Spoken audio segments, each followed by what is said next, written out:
This video isn't just about the silent strategy. It's about an inner revolution, reclaiming the power you once unconsciously gave away.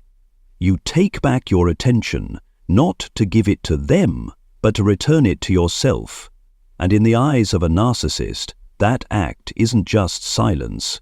It's the ultimate betrayal. So in the next sections, you won't just understand the deep psychological reasons why being ignored cuts so deeply for a narcissist. You'll see this clearly. Silence isn't weakness, it's the strongest declaration from someone who was once overpowered.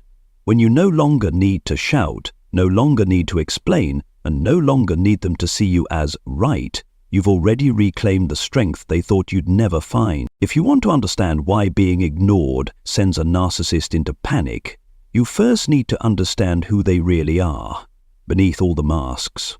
A narcissist isn't simply someone who's arrogant, selfish, or attention-seeking. Those are just surface-level symptoms. The real root is something far more tragic and dangerous. They don't have a stable sense of self. Most people develop a personal identity through experience, core values, healthy relationships, and an inner sense of who they are. But for narcissists, identity doesn't come from within. It's built entirely through external perception. They don't know who they are without someone else acting as a mirror. That's why they depend on something called narcissistic supply, which is any attention, emotion, or energy from others that makes them feel like they matter. And here's the critical point.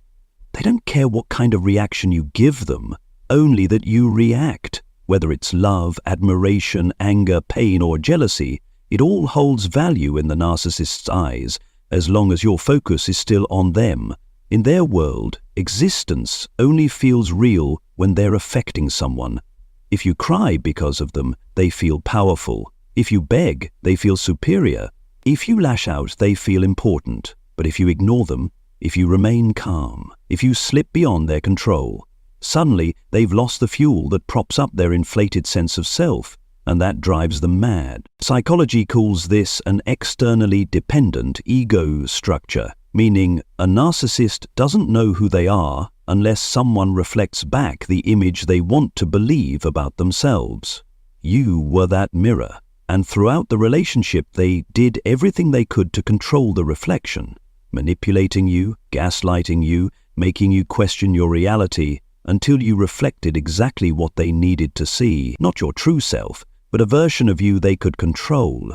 Someone who responded on cue to feed their illusion. What they didn't expect was that one day you would stop reflecting them altogether.